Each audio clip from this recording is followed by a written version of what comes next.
पंढरपुरात कर्णकर्कश फॅन्सी आणि अनधिकृत सायलेन्सरवर दुचाकीला लावून फिरणाऱ्या गाड्यांवर पोलिसांनी कारवाई केली आहे. विशेष म्हणजे सर्व सायलेन्सर पोलिसांनी काढून घेतले होते. यात 70 सायलेन्सरवर आज शहर पोलीस ठाण्यात रोड रोलर फिरवण्यात आला. हे संपूर्ण सायलेन्सर नष्ट करण्याचा प्रयत्न पंढरपूर शहर पोलिसांकडून करण्यात आला.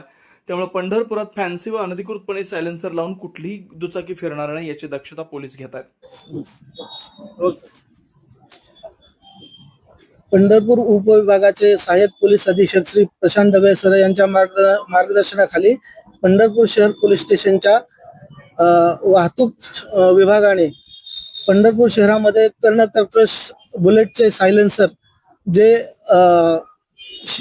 स्कूल समोरून शाळेसमोरून जे जोरजोरात फटाके वाजवत फिरत होते यांच्यावरती एक ड्राईव्ह करून कारवाई केलेली आहे. याच्यामध्ये जवळजवळ 70 बुलेटचे सायलेन्सर हे पोलिसांनी जप्त करून त्याच्यावरती बुलडोजर रोलर फिरवलेला आहे. यातून एकच संदेश द्यायचा आहे की असे जे समाज विघातक जे कृत्य करत आहेत, समाजाला त्रास देण्याचं कृत्य जे करत आहेत, अशा प्रकारच्या जर कोणी कारवाई करत अशा प्रकारचे कृत्य जर कोणी करत असेल तर त्याच्यावर कठोर कारवाई केली जाईल.